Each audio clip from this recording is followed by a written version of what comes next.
Yo a veces cuando le digo a alguien, madura. Hay gente vieja que no ha madurado todavía, hermano. Hay gente que peina cana y no ha madurado, son como niños. Y esa cuestión no puede ser, por hermano. ¿Lo ven o no? Hay gente que ha envejecido y todavía sigue con rivalidades de adolescente. Todavía sigue preocupado, no sé, gente vieja que todavía anda preocupado de la apariencia. No sé, por las viejas que quieren verse minas, así, y viejo igual. ¿Qué onda? ¿En qué mundo estamos? Si el que encachado va a ser encachado siempre. Lo digo por los que son, ¿me entienden? Pero aquí quiero llegar con esto. No estoy diciendo que preocuparse cómo te ves mal, no. Lo que estoy diciendo es de que el tema es cómo lo haces. ¿Lo haces como un adolescente? Por ejemplo, en algo cotidiano como eso. A los que les cae el palo en la cabeza, lo primero que dicen, yo ya pasé eso, ya. No tienen para qué decirlo, pues si ya lo pasaron, ¿para qué lo dicen? ¿Es así o no? Pero yo hoy día no quiero reírme de nadie, lo que quiero decir es otra cosa. Yo quiero poner el énfasis en que hay cosas importantes, lo pongo como un ejemplo más. Y las cosas que realmente importan son las que yo debo preocuparme. ¿Me entienden? Hay otras cosas, obviamente, que también requieren parte de nuestra atención, pero estoy hablando de lo importante. Yo creo que Dios nos creó con esa diversidad. También Dios nos dio atención para que la desperdiciáramos en lesera. Yo creo que es parte de la humanidad también. Y yo creo que nuestro Padre hasta cierto grado no se molesta cuando de pronto alguno de sus hijos o sus hijas gasta tiempo en estupideces. No. Pero el tema es otro. El tema es que Dios quiere que te preocupes por lo importante. Porque en el fondo, todos de una u otra manera tenemos algo de niño. Pero el tema es que te preocupes por lo que importa, bro. Que lo trascendente no quede descuidado, ¿me entienden? Entonces, yo a los 22, 23 años era como todo muchacho de esa edad. Loco, hacía lecera, tenía como cualquier ser humano normal a esa edad. Pero yo ya me estaba haciendo estas preguntas. Que esto mirado desde la perspectiva, digámoslo, humana, esto es física cuántica, hermano. Sí, viaje en el tiempo, cuestiones así. Que va mucho más allá de lo de la ciencia ficción, ¿me entienden? Porque los viajes en el tiempo son posibles. Y ya no estoy hablando solamente de una perspectiva espiritual, sino que literalmente son posibles. Porque nosotros somos tan primitivos en esta bola llamada Tierra, ¿no es cierto?, que todavía andamos celebrando la invención de la rueda y el descubrimiento del fuego. Pero allá afuera, pero Dios, que está por sobre todas las cosas, llevó su ciencia a un plano mucho más excelso, donde ya la polilla ni el ladrón no llegan. Lo bueno, ¿no? Y yo puedo ver cómo los hombres a veces corren y pierden cosas porque aman tanto lo temporal. Están tan aferrados a lo temporal. Y puede ser que el individuo A sea muy valiente en algo y el individuo B no sea tan valiente en eso mismo. O puede ser que sea valiente en otra cosa, o sea muy decidido en otra cosa, o la tenga muy clara en otra área. Pero nosotros tenemos una tendencia, y es siempre ver en lo que somos buenos y no ver lo que nos falta.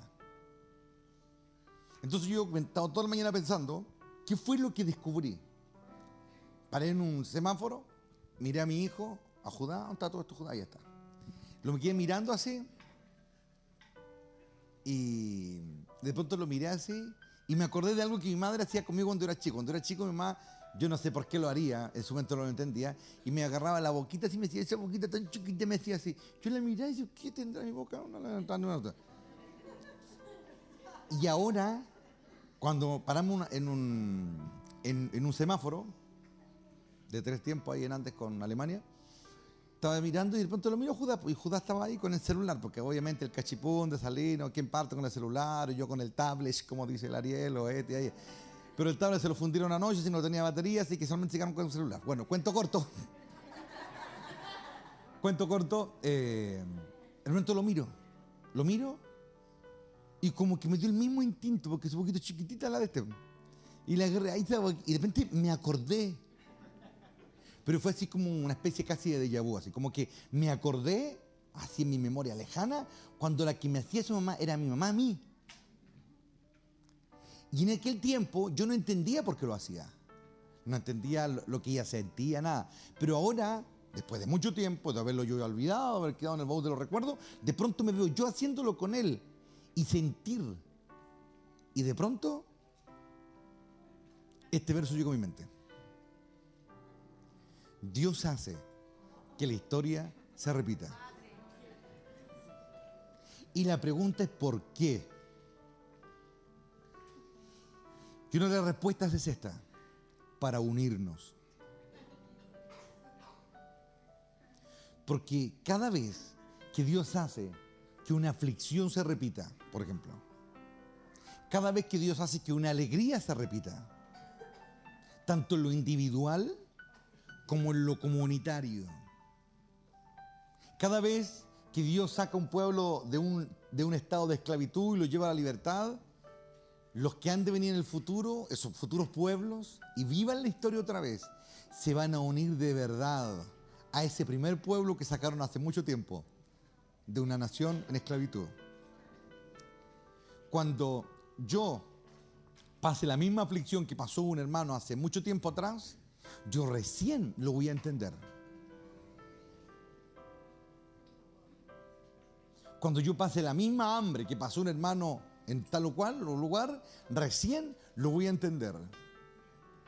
Y Dios hace que la historia se repita. ¿Para qué? Para crear vínculos. ¿Para qué?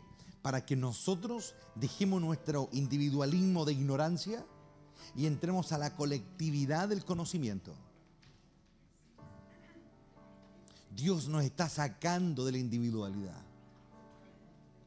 Y por eso Él hace que se repitan aflicciones.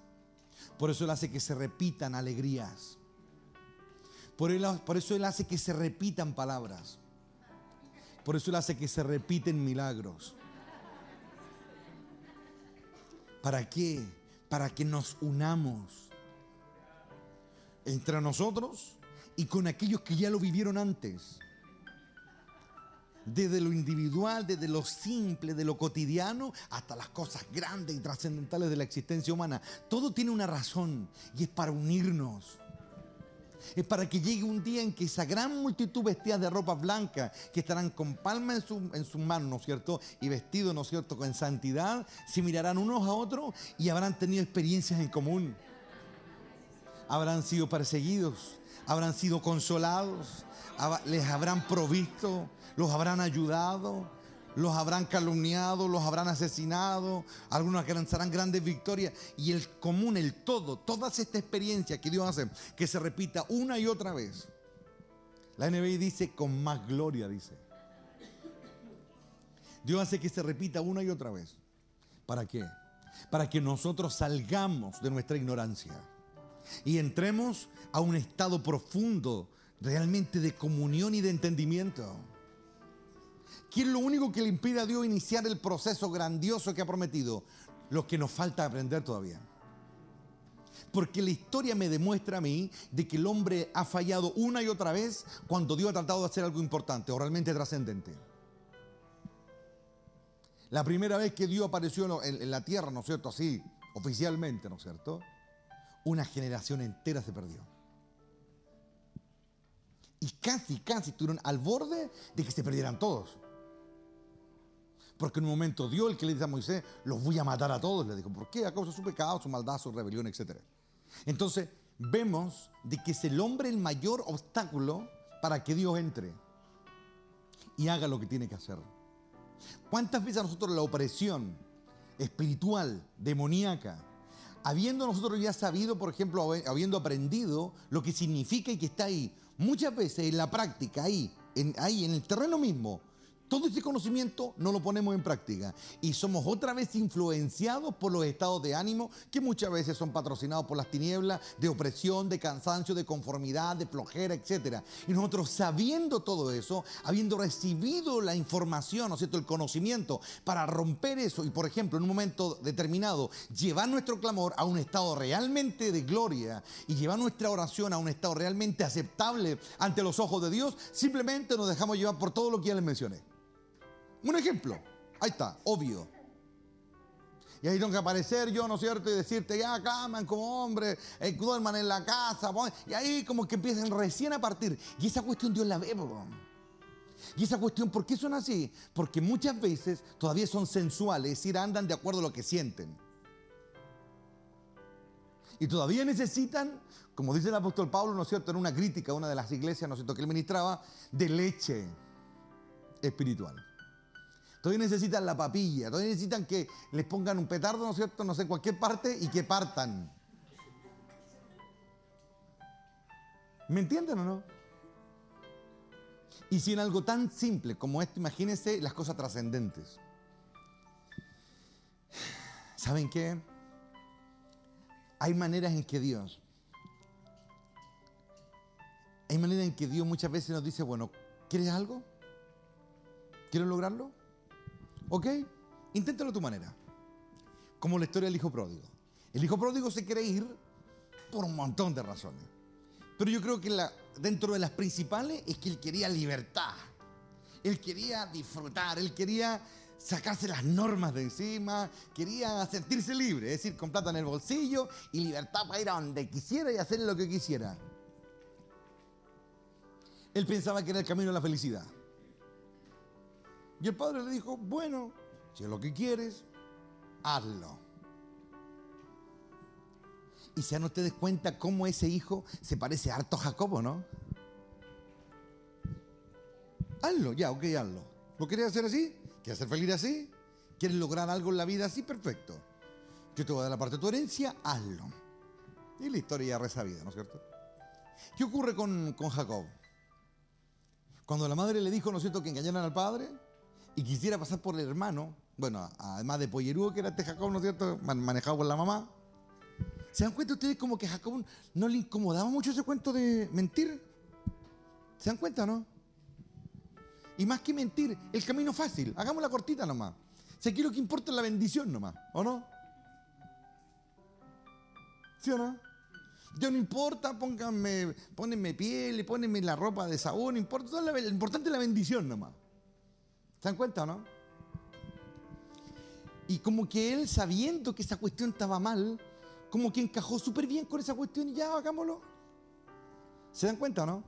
Y se dan cuenta cómo la madre, porque la madre sabía que Dios tenía algo con él, pero no lo dejó a él vivir la realidad, el mundo real, sino lo que hizo fue acomodar el camino.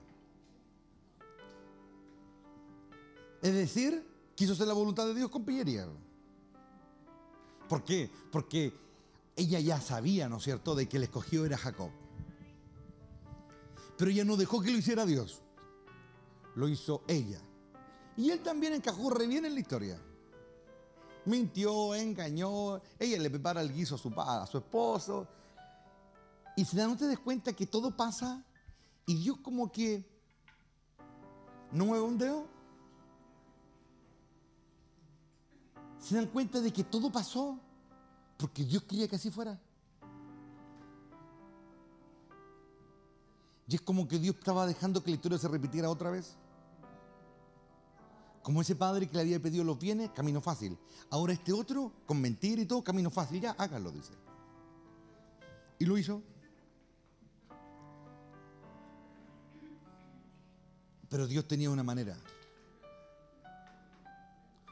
que Jacob tuvo que descubrir en todos sus años. Y lo lleva, ¿no es cierto?, a otra tierra, ¿no es cierto?, donde algunos parientes, ¿no es cierto?, y él se enamora de una mujer, ¿se acuerdan? Toda esta famosa historia, ¿no es cierto? Y él trabajó porque la amaba. Como no tenía ni uno, porque se arrancó con lo opuesto, y a pesar de que era un tipo que todavía le faltaba mucho, igual estaba bendito. Porque todos se daban cuenta de que la cuestión andaba bien por él. ¿Se dan cuenta o no?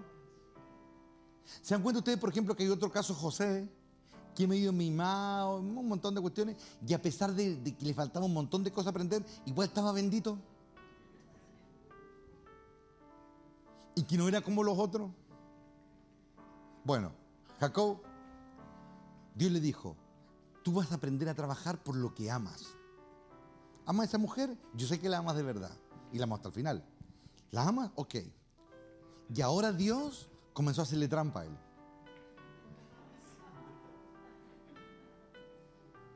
Y pasaban los años, y finalmente la famosa estafa con Lea, ¿no es cierto? Que lo único que tenía lindo era los ojos, ¿se acuerdan? Tiene que haber sido un trato para Jacob ese. El cuento de que se quedó con los lindos ojos de Lea, ¿no es cierto? Lo estafaron y él amaba tanto a Raquel que siguió trabajando.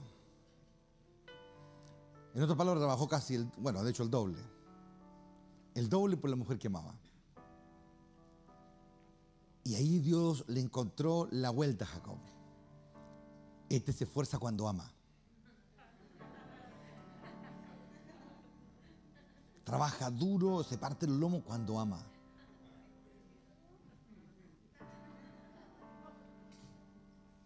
Entonces ahora parece que Pablo tiene razón cuando dice que si no hay amor no sirve de nada el cuento. Este ama. Y dio duro por lo que amaba. ¿No es cierto? Y en medio del proceso, en medio de su pillería, por decirlo así, en medio del amor que él sentía, comenzó a crecer todo lo que tenía. Sus bienes, su familia, sus hijos, y se comenzó a convertir en un patriarca. Finalmente se va de la casa de su suegro y ahora tiene que enfrentar uno de sus grandes temores, su hermano. Y esa pelea que no quiso tener al principio, la va a tener en un momento de su vida. Porque él huyó de su casa por temor a su hermano. Por eso se fue.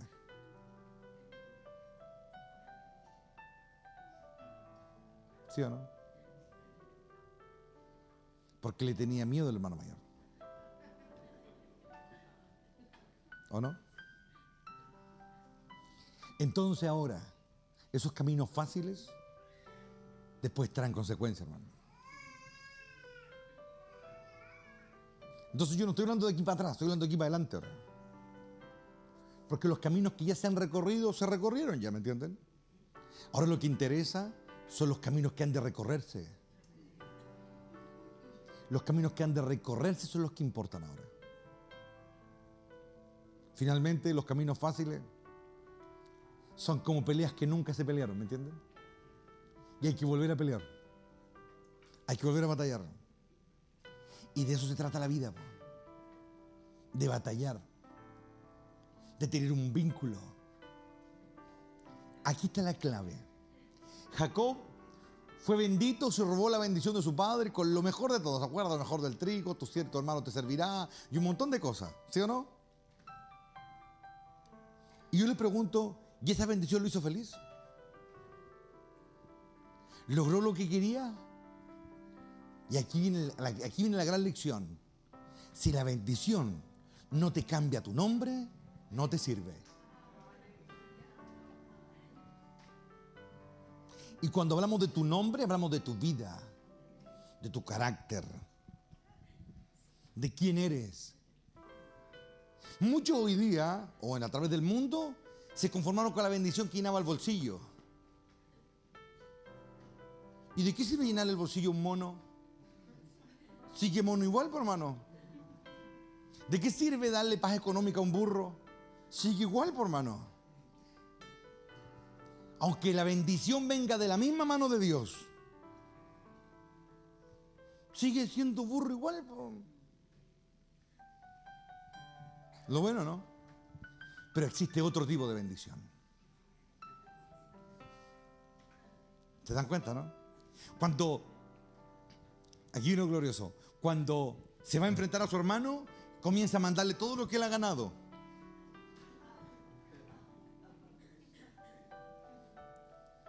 Y finalmente se quedó a la orilla de un río solo. Sin mujeres, sin hijos, sin siervos, sin animales, sin riqueza, sin nada. Se quedó él. ¿Por qué? Porque seguía siendo un vaso con plata nomás, po. Seguía siendo un sinvergüenza prosperado nomás, po. Lo bueno, ¿no? Seguía siendo un cobarde que había salvado su pellejo y tenía para vivir, ¿me entienden? Pero seguía haciendo eso. Había tenido hasta sueños, por mano. Había visto una escalera que tocaba el cielo, ¿se acuerdan o no? Había recibido la bendición del hijo de Abraham, su abuelo. ¿Y quién era?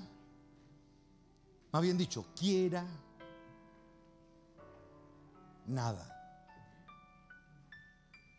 Un sinvergüenza, pillo, y que le sacaba siempre el cuerpo a las peleas. ¿O no?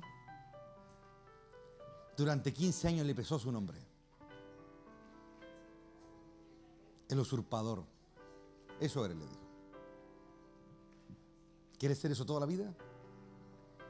¿Quieres cambiar de verdad? ¿Quieres tener un vínculo conmigo, le dijo Dios? ¿Quieres dejar de andar viviendo de sueñecitos? ¿Ah?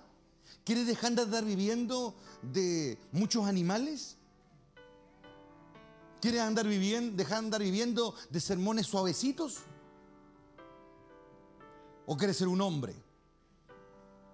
¿Quieres una realidad o quieres una fantasía? Porque has logrado muchas cosas, Jacob. ¿Y qué eres? Un sinvergüenza, un cobarde. Eso eres. Eso eres.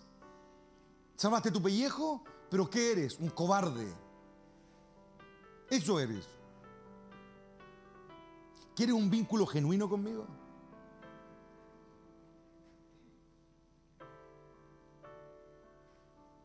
¿O no? Porque si Dios lo encaraba y le decía a Jacob, ¿qué has logrado en la vida de manera honorable? Dímelo. En otras palabras, ¿a quién le has ganado? A nadie. ¿Qué quieres? Es verdad, yo soy el Dios de Abraham, el Dios de Isaac, pero todavía no soy tu Dios.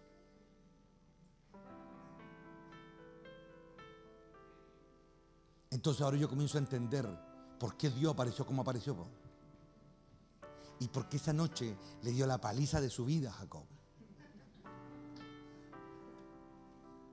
Lo ven, ¿o no? Controla tú, Luchita. Controla tú.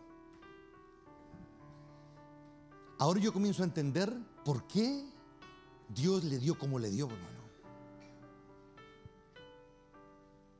¿Por qué se hizo tonto toda la vida? Y si Dios no insiste con él, se pierde Porque él valía callampa, y esa es la verdad. No era ni la sombra de su abuelo. ¿O no? Yo les pregunto, ¿alguna vez Dios tuvo que golpear a Abraham? Nunca. ¿Se dan cuenta o no? ¿Alguna vez Jacob tuvo que salir a pelear para defender a alguien? Nunca. Abraham sí. ¿Alguna vez Jacob lo visitó Melquisedec?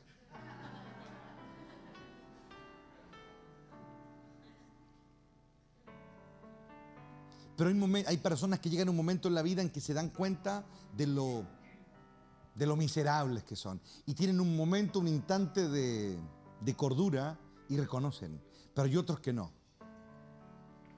Porque prefieren seguir en su autoengaño. Y ahí se marca la diferencia.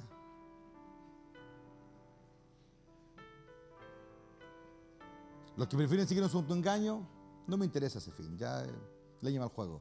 Pero me interesa aquellos Jacob, esos mentirosos, esos sinvergüenza, esos estafadores, esos doble cara, que se están dando cuenta de lo que son y quieren cambiar. Y están teniendo un instante de cordura. Que están dispuestos a salir heridos de la presencia de Dios, pero cambiados. Porque nadie va a cambiar en la presencia de Dios si no sale herido. Nadie.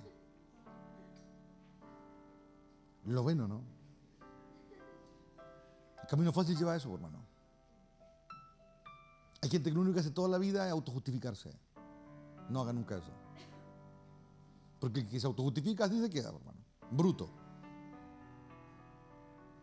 Pero el que reconoce, el que va a la pelea con Dios y reconoce su estado, a ese Dios le cambia el nombre y le cambia su historia. Y es lo que importa. Y por sobre todo establece un vínculo. Un vínculo. Jacob le dice, no te voy a dejar, le dice. No lo voy a hacer, le dice. Porque antes lo hizo muchas veces. Dejó a Dios cuando aceptó el engaño de su madre. Dejó a Dios cuando se hizo pasar por alguien que no era. Pero ahora dijo, no voy a ser el mismo de siempre. Voy a cambiar.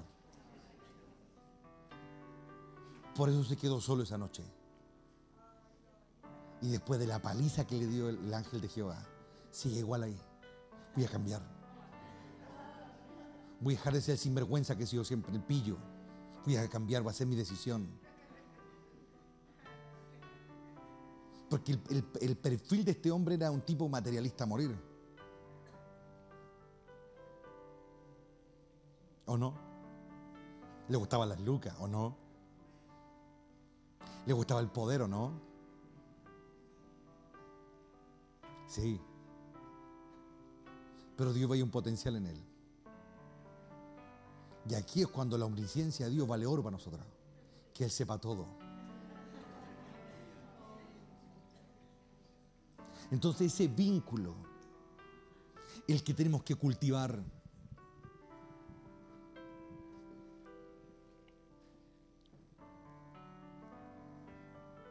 Cuando yo ando ahí nomás, la hago cortita con el pastor.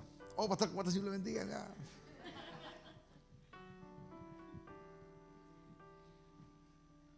Pero si yo me quiero acercar a Dios de verdad, no puedo verlo de lejos. Por eso hay un salmo que le dice a alguien a Dios, yo no quiero adorar de lejos, le dice. Porque cantar de lejos es fácil. Porque cuando yo canto de lejos, sigo siendo el mismo de siempre. Estoy allá en la galería, ¿me entiendes? La oscuridad ahí, piola. ¿Por Dios no le sirve eso? Una de las razones por las que yo he instaurado el hecho que para nosotros es natural pasar aquí al frente y estar aquí, al ladito del altar, recibiendo la palabra. En muchas iglesias es su utopía, están todos sentados allá lejos. ¿Y saben por qué yo lo hago? Para que nos acostumbremos a dejar de escondernos entre la gente. Porque va a llegar el día en que el juicio va a llegar a cada uno y no te va a poder esconder entre nadie. Y va a ser como que estuvieras solo. Pero ¿qué dice Pablo? Dice, podemos entrar confiadamente, dice. Es un hombre que le gusta estar cerca, ¿o no? Porque la presencia de Dios, hasta que apareciera Cristo en la escena de la historia, era algo que daba miedo. ¿Quién se acerca a Dios? Hay tantas leyendas de esa presencia que mata gente, que se mueren ahí. Sumos sacerdotes que salen muertos porque hicieron algo mal. Y un montón de historias fantásticas. Creo que yo creo no son más que la invención popular nomás. Porque cuando no se conoce algo, entonces la mejor manera es la invención popular. ¿O no? Cuando los discípulos ven a Cristo caminar sobre el agua, un fantasma, una versión más exacta dice un demonio, un espíritu de la oscuridad, dicen. Es decir, tenían cero relación con las cosas sobrenaturales de Dios, estando Cristo ahí en persona al lado de ellos. Entonces hay un momento en la vida, hermanos, en que hay que dejar los caminos fáciles y establecer un vínculo. El camino ancho lleva a la perdición. El angosto, el difícil, lleva a la salvación. ¿Lo ven? Y muchos piensan que el camino angosto es dejar de ir a fiesta en el mundo y empezar a asistir a la iglesia. Eso sí que es folclore, hermano. Ese es folclore evangélico. No, es mucho más que eso. Es mucho más que eso. El camino angosto. Pasan de a uno. Significa caminar solo. Porque así es real, pa. Porque la pregunta a los que recorren ese camino es esta: ¿por qué estás ahí si no hay nadie? Y la respuesta de los caminantes: por ti, Señor. Porque en el camino angosto te quedas cojeando, te quedas sin nada, enfrentas tus temores y por amor a Dios no te rindes. Solamente por amor a Dios. ¿Lo pueden ver? Entonces, hay oposición y entre más yo me comienzo a acercar a mi liberación, como Jacob, comienzo a enfrentar mis miedos, tengo que comenzar a despojar de todo y todo lo que logré no queda en nada. Y a muchos les comienza a dar miedo cuando comienzan a perder las cosas, ¿o no? Dios mueve la cabeza, ¿no? Pero hay otros que sí saben lo que está pasando. Hay otros que entienden lo que está ocurriendo. Entienden que no están perdiendo. Entienden que se están preparando. Porque algo va a ocurrir. Porque viene un verdadero cambio. ¿O no? Y esa es la dicha de los que aman a Dios. El reino de los cielos sufre violencia. Jesús dijo: el reino de los cielos, la comunidad de los que están delante de Dios, de los que están en su presencia, tras las fronteras del reino de mi Padre, siempre sufrirán violencia. Esa violencia que los liberta, esa violencia que los sacude, esa violencia que terminará matando a muchos, pero a otros los va a catapultar hacia los cielos. Porque el que ama, cuando está perdiendo, es cuando se sale a la luz lo que siente, lo que realmente es. Por eso Cristo determinó esa palabra de parte del Padre. Si me han de seguir, lo van a perder todo por causa mía, dijo. Porque es la única manera en que tú conoces a alguien. Tú comienzas a ver cómo se le transfigura el rostro a alguien cuando comienza a perder cosas. Materiales, familiares, emocionales. Ahí tú lo conoces. Pero el que ama a Dios, el que no tiene su confianza en esas cosas, le quitan algo de lo mismo. Porque su amor y su confianza están en Dios. ¿Y cuánta gente, hermano, está asistiendo a iglesia en el mundo y jamás han perdido nada? Pero nada.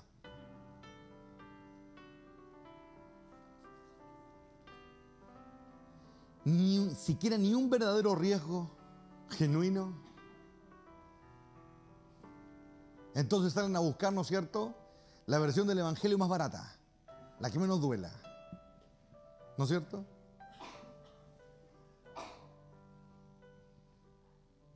La menos invasiva, la que menos me haga perder.